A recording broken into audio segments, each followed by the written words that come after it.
Big Ray, you're late tonight. Yeah, I mentioned on Friday I might be late. My wife had 2 doctor's appointments today, but I'm here. Gonna try and get the show in before I do my 6 p.m. WhattNot vintage postcard auction. Well, we'll find out when the cardiologist goes over the results of her echocardiogram.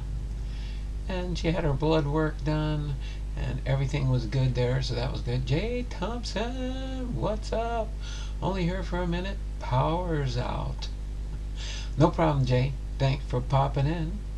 Appreciate you being here, brother. Big baseball cards. All right. Trying to get my other computer working here. So as soon as it wakes up, we'll get things rolling here. We'll do our biography. We'll do our trivia. We got 2 trivias. We got yesterday's trivia and today's trivia.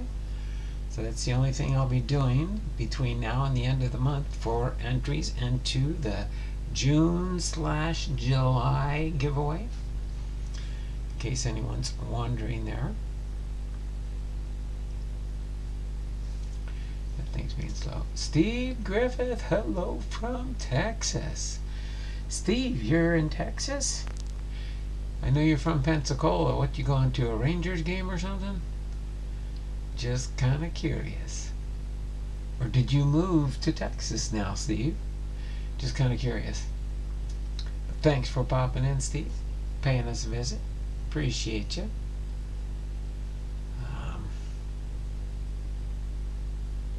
Oh, you moved there from Pensacola. Okay. All right. When you have a chance, you'll have to get me your new address. That way I can update my book of names.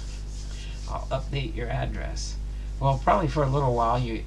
Well, it's been a while since I've communicated with you. So, how long ago did you move to Texas? I have to send my new address. Okay, yeah. So when I get it, I'll make sure I update my book of names. All the people I've been in touch with through the years. There we go. That one's finally popped up at least.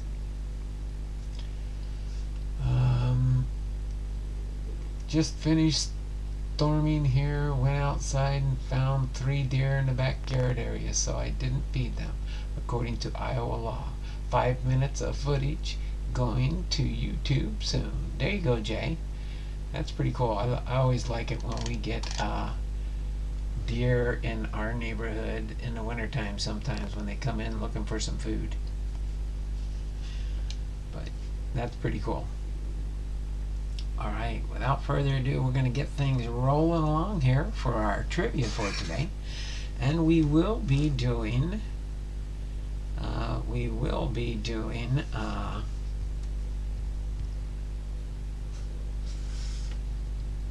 2 trivias today. The ones for yesterday, Monday, May 20th, and today, Tuesday, May 21st. Okay? Today, I think each one is going to be 5 points. Yeah, each one's going to be 5 points. I'll clarify the second one. It's got some slightly different rules, but we'll do that really quick here. About 2 months. My grandson is here, so I had to move here. I live by a golf course and large cemetery with lots of trees and ponds galore. Plus other critters. That's pretty cool there, Jay. Alright. So let's go ahead and get rolling with our trivia here. We'll get rolling with our trivia and get moving right along here. Okay, so for yesterday, Monday, May the 20th, our baseball birthdays for yesterday were Hal Newhouser, Ken Boyer, Bobby Mercer, and David Wells. And it was also Vic Victoria Day in Canada. But our trivia for today the first one will have one answer. One answer for to get the points. To get the 5 points, you just have to get the one correct answer. Okay? So which one is the title? Which of the following 1936 Yankees did not drive in 100 runs? Again, one last time, and I'll go through the answers once. Which of the following 1936 Yankees did not drive in 100 runs? Is it A, George Selkirk? Is it B, Joe DiMaggio? Is it C, Bill Dickey? Is it D, Lou Gehrig? Is it E, Tony Lazzeri? Or is it F, Frankie Crosetti? I think it's. Go ahead and give your guessing now. All right.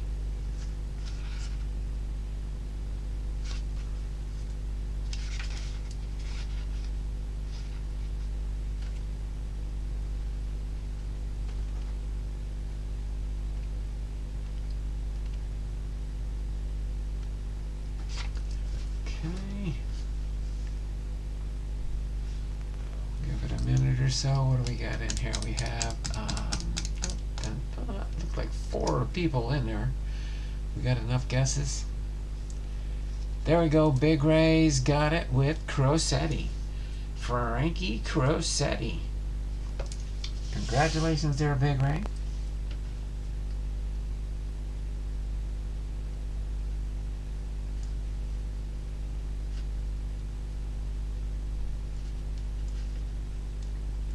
+5. Got a +5 on Friday. All right.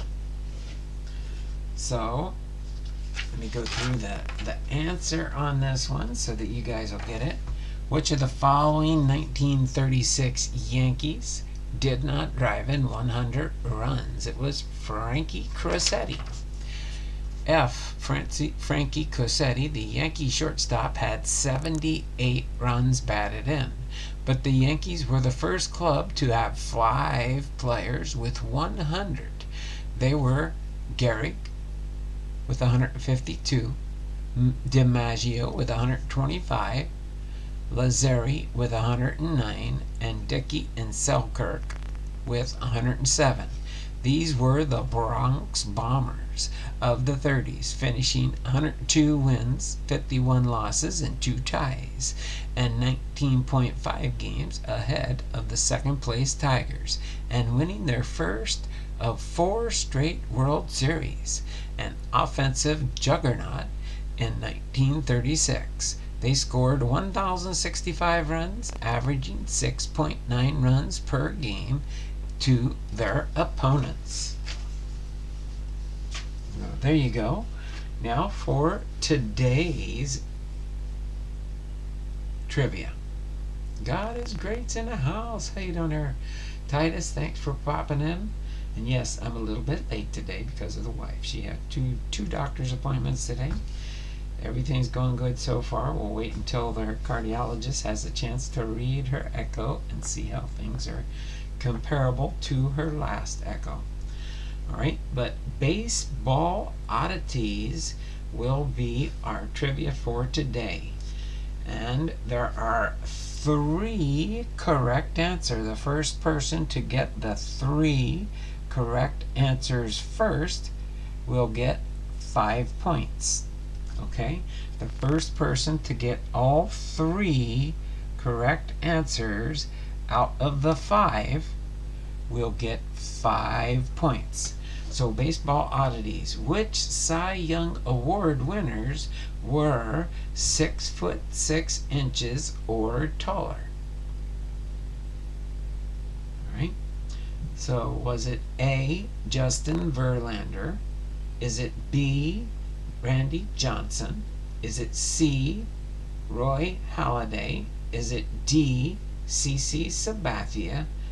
And or is it E, David Price? Remember, there's 3 correct answers. The first person to get all 3 correct will get 5 entries. Go ahead and start your guessing now.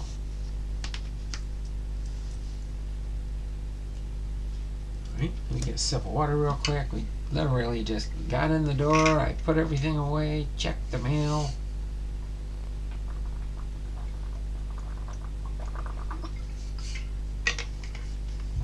And jumped on the stream here.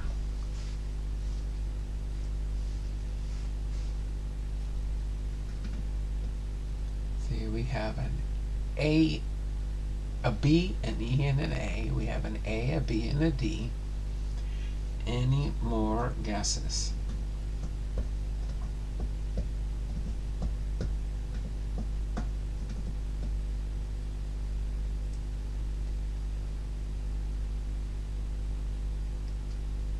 Big Ray got it with B, C, and D. Boy, Big Ray's racking them up here.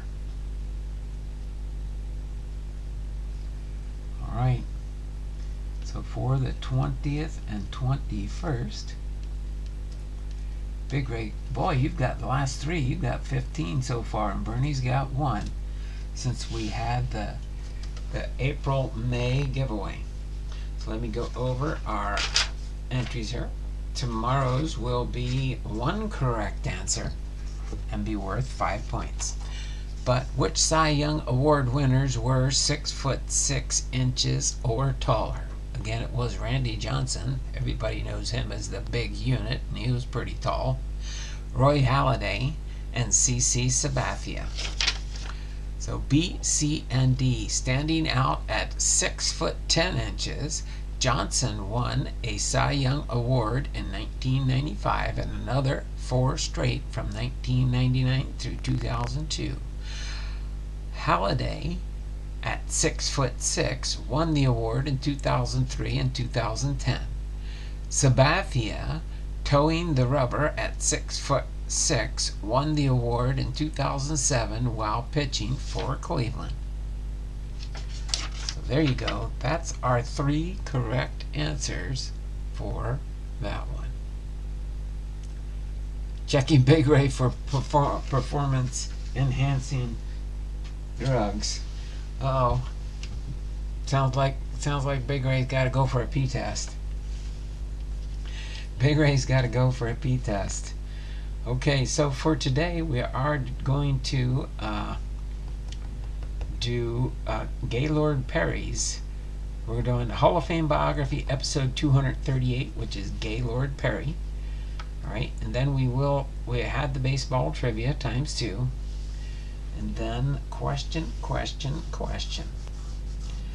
Depending on how the timing goes and stuff, because I got a WhattNot auction at 6 p.m. But I'm pretty sure we can get Gaylord Perry's info done here pretty quickly, and I only have a few cards of Gaylord Perry right there. But we'll see. We might open a pack of cards. We'll see how we do on that, okay? We might open up a pack of cards. I've got a couple packs I found at the Navy Exchange. Found a couple of packs at the Navy Exchange, some Series 1 2024s. Okay. And then, remember what I mentioned, we'll see. We might or we might not.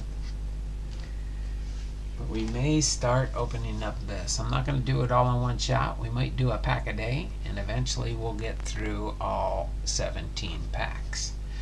But I haven't decided if we want to do pack a day or not yet. But we'll figure it out. And that'll be fun to open up that Heritage box. But Gaylord Jackson Perry, this is from his Hall of Fame postcard here with his Hall of Fame plaque that hangs up in Cooperstown. He was with San Francisco in the National League 1962 to 71, Cleveland in the American League 1972 to 75, Texas in the American League 75 to 77 and 1980. In 78 and 79, he went to San Diego. He was with New York in the American League in 1980. He was with Atlanta in the National League in 1981. He was in Seattle in the American League in 1982 and 3, and in Kansas City with the American League in 1983. He achieved pitcher's magic numbers with 314 wins and 3,534 strikeouts. Playing mind games with hitters through an array of rituals on the mound was part of his arsenal. 20-game winner 5 times with a lifetime ERA of 3.10. No-hit the Cardinals. No-hit cards for Giants and September 17, 68, an outstanding competitor and only Cy Young Award winner in both leagues. So there you go. Gaylord Perry is our Hall of Famer for today. All right, Jay, you take care.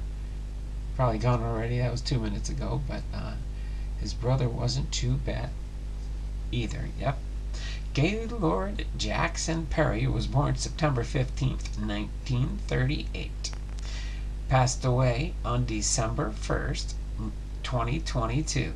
Was an American right-handed pitcher in Major League Baseball who played for 8 teams from 1962 to 1983, becoming one of the most durable and successful pitchers in history. A 5-time All-Star, Perry was the first pitcher to win the Cy Young Award in both leagues. He won the American League Award in 1972 after leading the league with 24 wins, with a 1.92 earned run average for the 5th-place Cleveland Indians, and took the National League Award in 1978 with the San Diego Padres after again leading the league with 21 wins. His Cy Young Award announcement, just as he turned the age of 40, made him the oldest to win the award, which stood as a record for 26 years. He and his older brother, Jim Perry, who were Cleveland teammates in 1974 and 75, became the first brothers to both win 200 games in the major leagues and remained the only brothers to both win Cy Young Awards. Perry gained notoriety for doctoring baseballs, for example, throwing spitballs, and perhaps even more so, making batters think he was throwing them on a regular basis. He went so far as to title his 1974 autobiography, Me and the Splitter. Though he claimed that his use of the prohibited practice was in the past, he was the subject of 2 decades of controversy during which opposing managers, umpires, and league officials frequently attempted to catch him in a violation, even revising rules and guidelines. Despite the constant scrutiny, he was not ejected from the game for the practice until his 21st season in the majors in 1982. In the meantime, Perry firmly established himself as one of baseball's most accomplished pitchers. He won 20 games 5 times and struck out 200 batters 8 times, leading his league in innings pitched and complete games twice each. He pitched a no-hitter in September of 1968, 3 weeks after throwing a one-hitter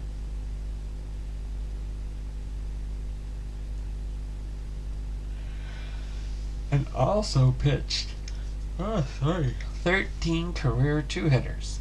In 1978, Perry became the 3rd pitcher to register 3,000 strikeouts, and while pitching for the Seattle Mariners in 1982, he became the first pitcher in 19 years to join the 300-win club. He joined Walter Johnson to become only the 2nd pitcher to reach both milestones. During a 22-year career, with most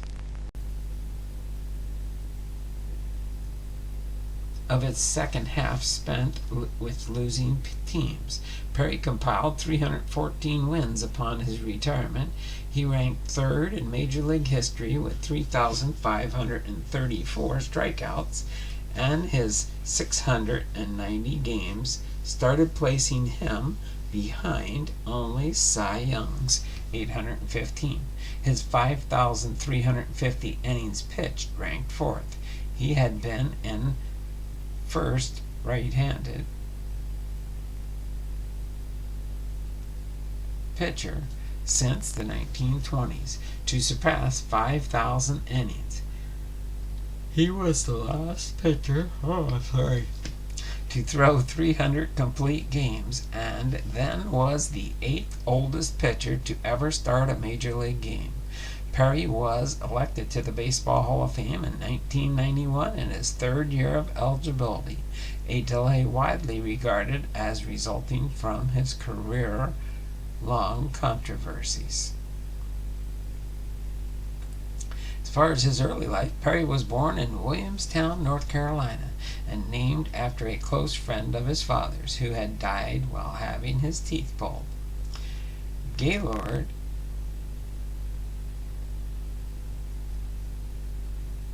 and Jim helped Williamston to reach the state finals in Gaylord's first year. In his career at Williamstown, Gaylord averaged nearly 30 points and 20 rebounds per game, as Williamstown had 9'4"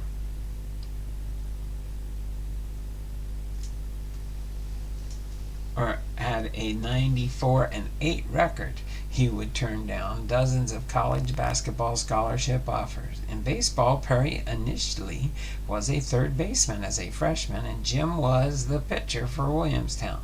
However, near the end of Gaylord's first year, he began sharing pitching duties with Jim in 1955. Williamstown won the North Carolina Class A state tournament as the Perry brothers threw back-to-back shutouts to sweep the best of three finals. Gaylord had 33 and 5 win-loss record as his high school career. As a teenager, Perry played semi-professional baseball for the Alpine Cowboys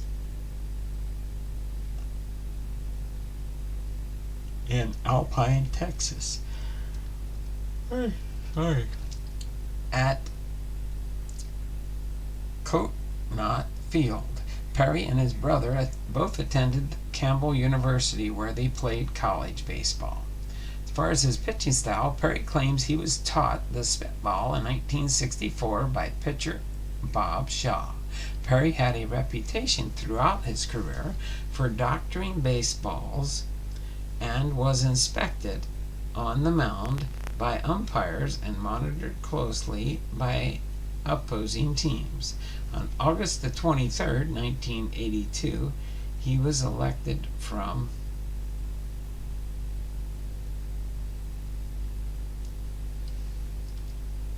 from a game against the Boston Red Sox for doctoring the ball for the first and only time of his career. He was suspended for 10 days. As far as his professional career, he was in the minor leagues. The San Francisco Giants signed Perry on June 3rd, 1958 for $90,000 per year.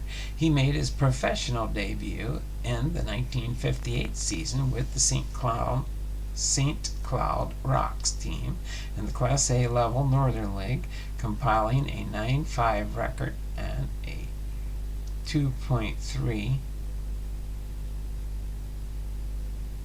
earned run average in 17 games and 15 starts. In 1959, the Giants promoted Perry to the Double-A Corpus Christi Giants, where he posted a 10-11 record and a 4.05 ERA in 41 games, 26 starts.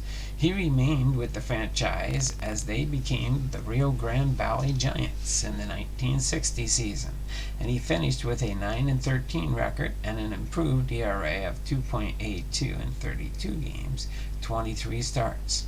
His performance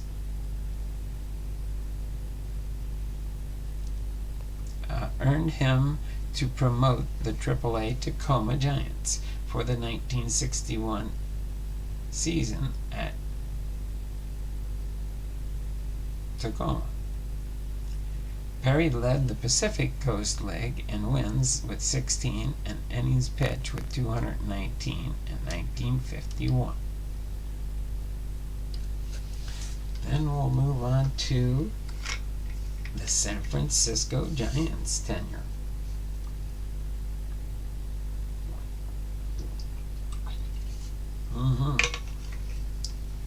Chuck's here. He's saying pretty quiet in the chat.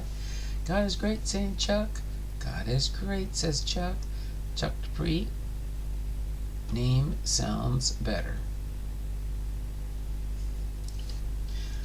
Alright, let me do a refresh here real quick and continue on to the San Francisco Giants. Perry made his major league debut with the Giants on April the 14th, 1962 against the Cincinnati Reds. In the game, he allowed 4 earned runs on 5 hits, 2 1/3 innings, picking up a no decision. He appeared in 13 games, 7 starts for the Giants, but had a 3-1 record with a 5.23 ERA and was sent back down to Tacoma in June, where he went on to lead the Pacific Coast League with a 2.44 ERA. Perry was promoted back to the Giants in September, but was not on the roster for the team's World Series appearance. It would be the only time in his career that he pitched for a pennant winner. Okay? Then on to the Cleveland Indians. On November 29, 1971, the Giants traded the then 33-year-old Perry and shortstop Frank Duffy to the Cleveland Indians for 29-year-old flamethrower Sam McDowell, the ace of the Indian staff. Perry went 24-16 in 1972 with a 1.92 ERA and 1 saved in 41 games. Winning his first Cy Young Award, he remained the only Cy Young winner for Cleveland until C.C. Sabathia in 2007. Then in 1975 through 1977, on June 13, 1975, at the start of the 3-game series with the Texas Rangers, the Indians traded Perry to the Rangers in exchange for pitchers Jim Bibby, Jackie Brown, and Rick Waits. Perry was 12-18 with a 3.03 ERA and 22 starts during the remainder of 75. In 1976, Perry had a 15-14 record and a 3.24 ERA in 32 starts. The Rangers protected Perry in the expansion draft after the season. In 1977, the Rangers surged to second place in the American League West, and Perry again won 15 games, this time against only 12 defeats, in a rotation that included Doyle Alexander, Bert Blyleven, and Doc Ellis. Then on to the San Diego Padres in 1978 and 1979. Before the 1978 season, the Rangers traded Perry to the San Diego Padres in exchange for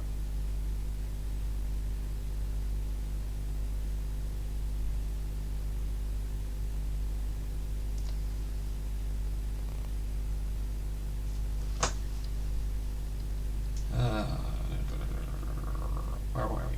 Oh, in In 1979, Perry posted a 12-11 record and a 3.05 ERA in 32 starts before quitting the team on September 5th, saying he would retire unless the club traded him back to Texas. The Padres traded Perry to the Texas Rangers on February the 15th, 1980, with minor leaguer Tucker Ashford and Joe Carroll for first baseman Willie Montanez. The Texas Rangers and the New York Yankees. In 1980, Perry posted a 6-9 record and a 3.43 ERA in 24 starts with Texas before being traded to the Yankees on April 13, 1980 for minor leaguer Ken Clay and a player to be named later, Marvin Thompson. Many Yankees players had complained about Perry during his stints with the Rangers, and the club even used a special camera team to monitor his movements during one of his starts at Yankee Stadium. Perry finished the season with a 4.4 record and a 4.44 ERA in 10 games, 8 starts for the Yankees. He did not pitch in the team's trip to the American League Championship Series. Then we have the Atlanta Braves in 1981. Perry's contract was up after 1980, and he agreed to a 1-year, $300,000 contract with the Atlanta Braves for the 1981 season on January the 8th. During the strike-shortened 1981 season, Perry's oldest player,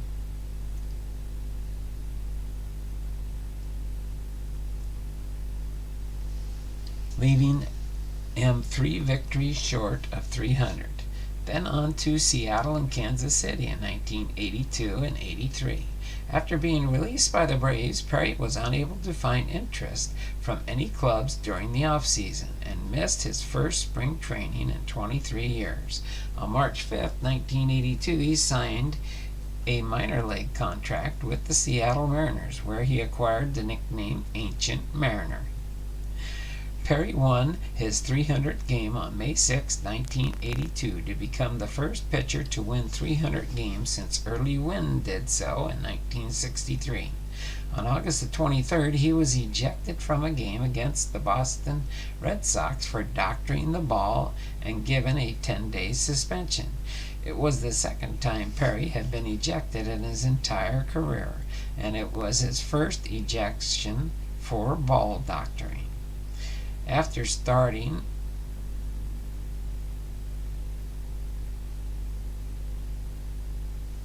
the 1983 season at 3 wins and 10 losses, Perry was designated for assignment by Seattle on June 26th, and the Kansas City Royals picked him on a waiver claim 10 days later. In August, Perry became the 3rd pitcher in history to record 3,500 strikeouts.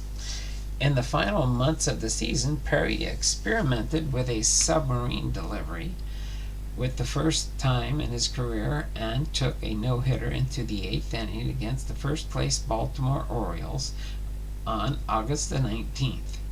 In August of 1983, Perry became the 3rd pitcher in the same year to surpass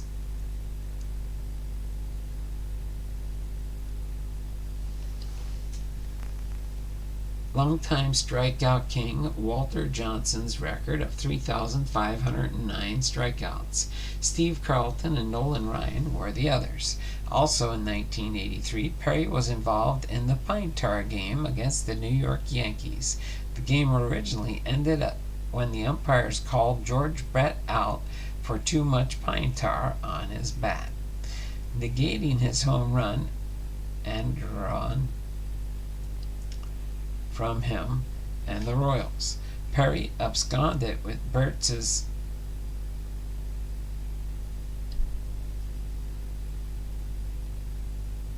bat and gave it to a bat boy so he could hide it in the clubhouse, only to be caught by Joe Brinkman when the Royals won the protest. Perry was retroactively ejected for doing this. Perry announced his retirement on September 23, 1983, and finished his MLB career with 314 wins, a 3.11 ERA, 3,534 strikeouts, and he threw 203 complete games. As far as his post-playing career, Perry retired to his 500-acre, 2-square-kilometer farm in Martin County, North Carolina, where he grew tobacco and peanuts, but had to file for bankruptcy in 1986. He briefly worked for Fiesta Foods as a sales manager, and later in the year, the Limestone College, Gaffney, South Carolina, chose Perry to be the college's first baseball coach. Perry was there until 1991 when he retired. In 1998, Perry was inducted into the Limestone College Athletics Hall of Fame class of 1998, and he later moved to Spruce Pine, North Carolina. Perry supported the Republican Party, and he campaigned for Jesse Helms and contemplated a bid for Congress himself in 1986. As far as honors, in 1991, his third year of eligibility, Perry was elected to the National Baseball Hall of Fame. In 1999, he was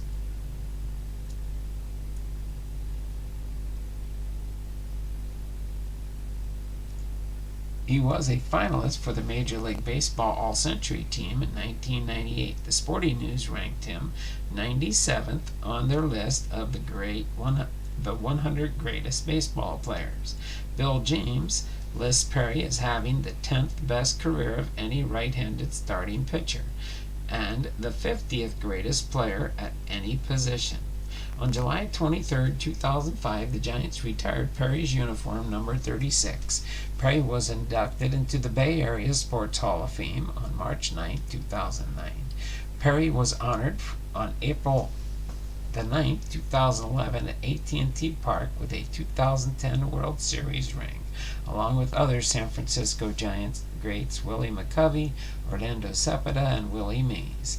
As he was honored again on April 17, 2013, with Mays and Juan Marichal receiving a 2012 World Series ring, and on April the 18th, 2015, with a 2014 World Series ring, along with Mays, McCovey, Cepeda, and Marichal.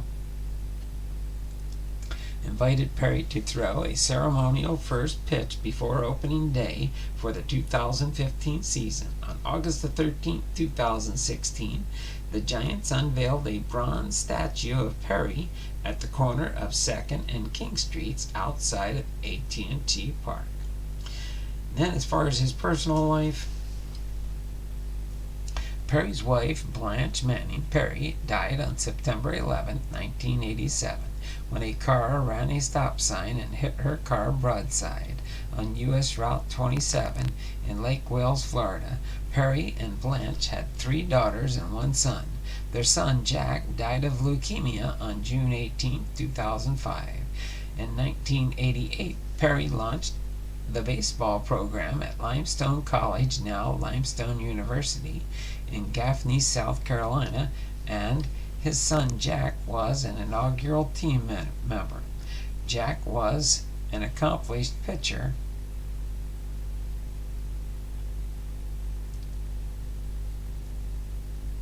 and was posthumously inducted into the Limestone University Athletics Hall of Fame in 2017. Jack pitched 3 seasons at Limestone under his father's coaching and is the only player in team history to throw a no-hitter, achieving a no-hitter twice within 2 weeks during the 1990 season. Perry's nephew Chris is a professional golfer on the PGA Tour. Perry contracted COVID-19 in 2021 and never fully recovered. He died at home on December 1st, 2022 at the age of 84. So there you have it, Gaylord Perry's biography, and now we'll go over his Hall of Fame induction statistics. Again, Gaylord Perry was a pitcher born September 15, 1938, Williamstown, North Carolina. He died December 1st, 2022 at the age of 84 in Gaffney, South Carolina. He batted right through right. His MLB debut April 14, 1962 for the San Francisco Giants, and his last MLB appearance September 21st, 1983 for the Kansas City Royals. His win-loss record, 314 wins, 265 losses. his earned run average, and then is 3.11, and his strikeouts 3,534. Again, he played for the San Francisco Giants 1962 to 71, Cleveland Indians 1972 to 75, Texas Rangers 1975 to 77, San Diego Padres 78 and 79, Texas Rangers 1980, the New York Yankees later in the year 1980, Atlanta Braves 1981, Seattle Mariners 82 and 83, and the Kansas City Royals 1983. So there you have it, Gaylord Perry's Hall of Fame in the National Baseball Hall of Fame in Cooperstown. So now let's get into the few cards I have here for Gaylord Perry. I'll go through them really quickly here. Baseball all-time greats, Gaylord Perry here, playing 1962 to 1983. Then we have a Don Russ Greatest Hits Perry card, number 29, with the San Diego Padres in 1984. Then we have a Ted Williams Gaylord Perry.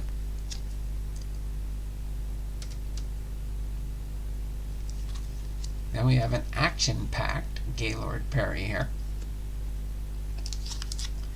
And then lastly, we've got this one here, the Gaylord Perry Super Veteran, 1962 to 1983. Then a NL card.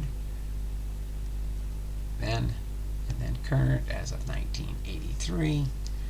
So hopefully you enjoyed that. Tomorrow we will be doing Mike Piazza's biography, and I have a binder for Mike Piazza, which will be fun to go through. So just see if I can. I will just set them down here. All right. So other than that, what I'm going to do is we're going to do a pack. I'll tell you what, I'm going to bring the three out like I had them stacked, and we'll call it pack 1, pack 2, and pack 3. Get back into the chat here. Let's see, Big Ray, you were the first one here today, weren't you? Go ahead and pick pack 1, 2, or 3. Which one should I open first? See what kind of goodies we can find in one of these packs. Big Ray says pack 1. Sounds good. Okay. We'll put that away and we'll see if we can find any goodies in pack 1. Yeah, our microwave died the other on Sunday night. My wife went to try and heat up her coffee from Sunday morning, and the microwave died. So we had to buy a new microwave, so we went to the exchange. We have a scratch. We got 5% off the purchase, which was nice. And they actually had some packs of baseball cards hanging up in the PX. So I went there and I bought 3. These are, boy, even cards are getting expensive. $6.99 for this pack. Who knows? It might be like $9.99 out in town. I don't know. But $6.99 was the price for this Series 1, 36 cards. Doesn't look like a thick card in here from what I can see.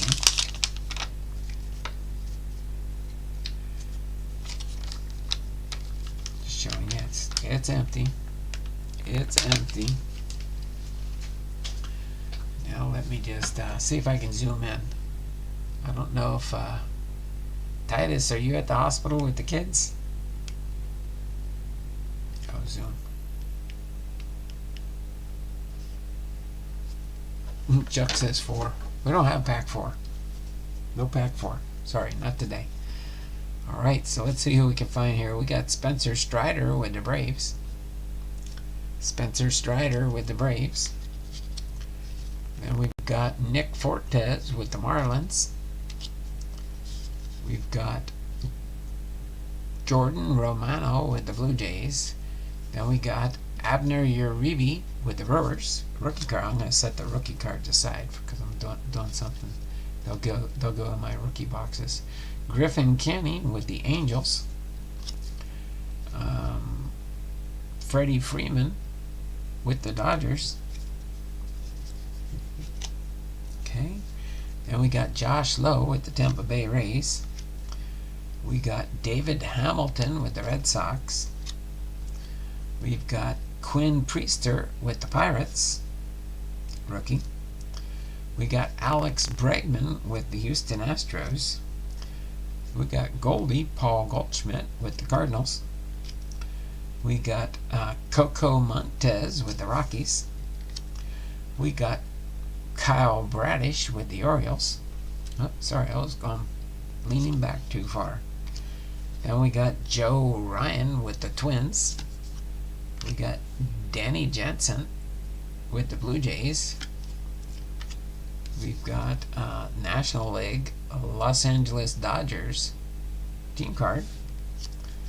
We've got the Bryce Elder with the Atlanta Braves. We've got Ceddanne Rafaela with the Boston Red Sox, rookie. Got Jonathan India with the Reds. We've got Bryson Stott with the Phillies. We've got Grayson Rodriguez, future star. Put that there too. Above the rookies. Josh Naylor with the Guardians. Fernando Tatis Jr. with the Padres. Marco Luciano, rookie card for the Giants. We've got Matt Manning with the Tigers. Shout out to Dragon Fan Tim. We've got Hae-Sung Kim with the Greatest Hits. Pittsburgh, right? No, San Diego Padres. Kevin would have known that one. Okay. Then who do we got next here? We got Ronald Acuna Jr., Stars of the MLB. Ellie Dela Cruz, rookie card, Stars of the MLB. Right. Then we've got Luke Raley. Luke Raley with the Rays.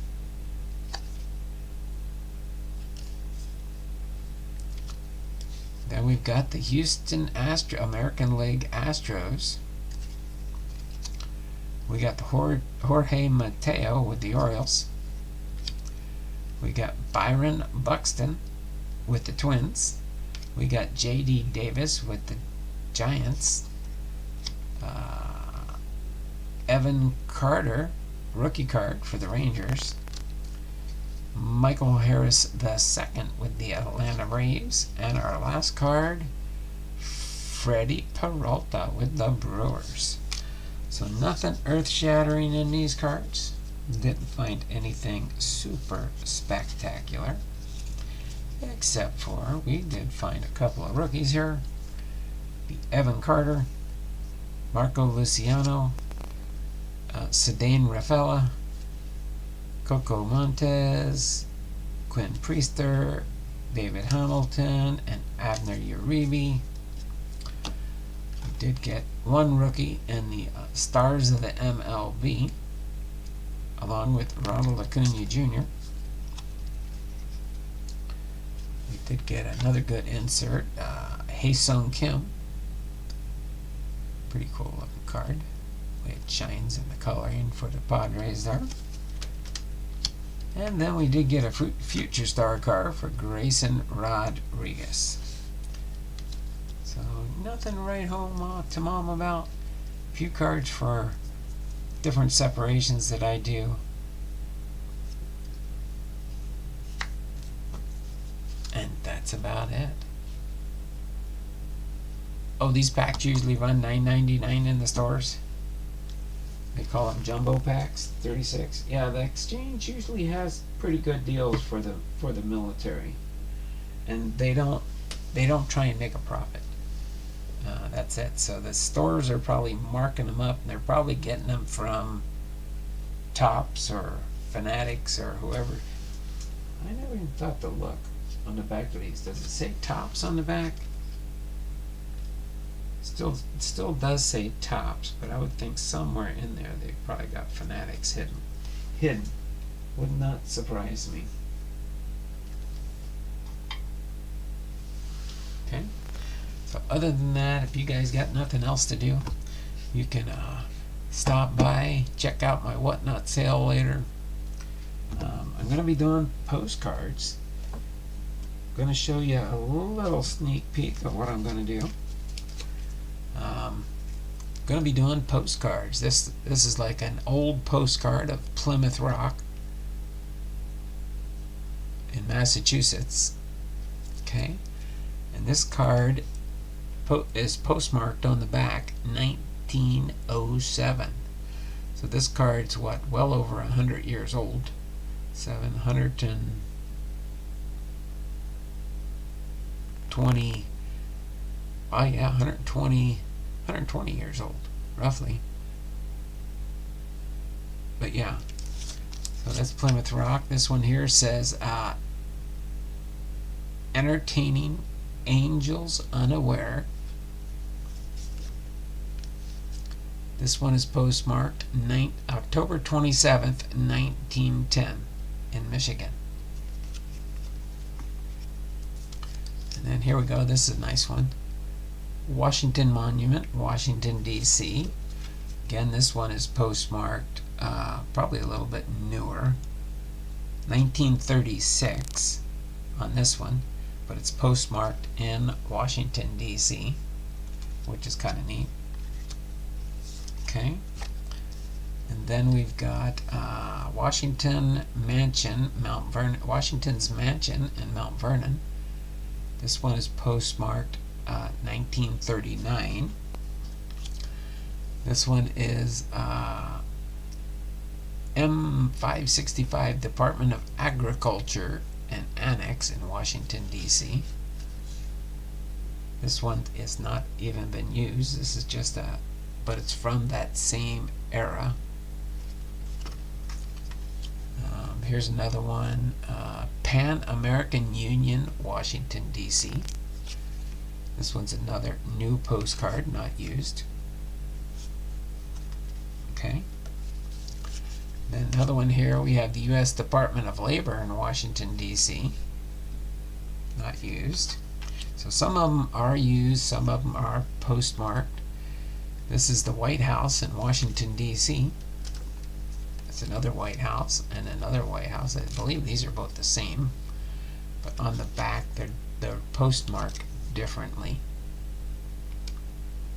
So this one just says greetings from Washington, D.C. and these two are, I'll show you the postmarks on the back. This one is from 1961.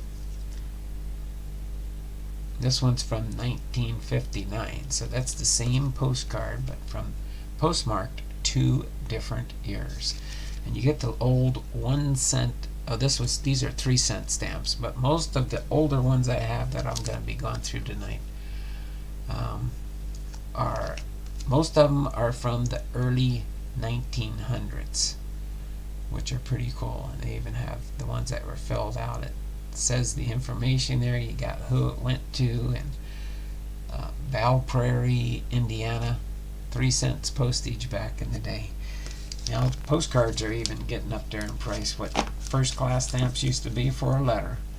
But so I'm going to be putting some of these up for auction tonight on my WhattNot. So yeah, we'll have fun with this. We'll have fun. And the rest of them are in a box I have off the side here. I've got Christmas, New Year's, combination of Christmas, New Year's. I've got Easter. I've got birthday postcards. I've got different holidays and thinking of you type postcards. But I'm going to give that a whirl tonight. So other than that, that's all I've got for today. This has been Don Blomdahl, Hall of Fame veterans, sports cards, and more. Haven't been live with HOF Biography, episode 238, Gaylord, Perry, and baseball trivia times 2, plus a pack of cards. Tomorrow we'll do a pack of cards too, and we'll keep it rolling. Alright? So until then, see you tomorrow on YouTube at 2 p.m. Pacific Standard Time, normal time tomorrow, and then 6 p.m. tonight. And I'll be doing another show. If you go to WhattNot, you'll see I'll do another show on Thursday. Is going to be my final edition of Cal Ripken Jr. It's going to be a lot of inserts and subset cards, shorter print type cards to find. And then I'll be doing on Friday, I'll be doing my last Ken Griffey Jr. And then I'll be coming up with all kinds of neat stuff to do, different mix of cards, not just one player. But I just wanted to go through those, give people a chance, and that way I've got my cards in a set. All the ones I did not sell, I'll be putting a big lot up on eBay for both Cal Ripken Jr., Ken Griffey Jr., and Ichiro cards. So it'll be 3 large baseball card lots of Cal Ripken Jr., Ken Griffey Jr., and Ichiro. Ichiro is going to be a Hall of Famer in 2025, first time up. So until then, it's been fun, it's been real, and it's been real fun. So until tomorrow, it's not just words, but be blessed. Y'all take care. We'll see you tomorrow at 2 p.m. or 6 p.m. tonight for WhattNot. Till then, y'all take care.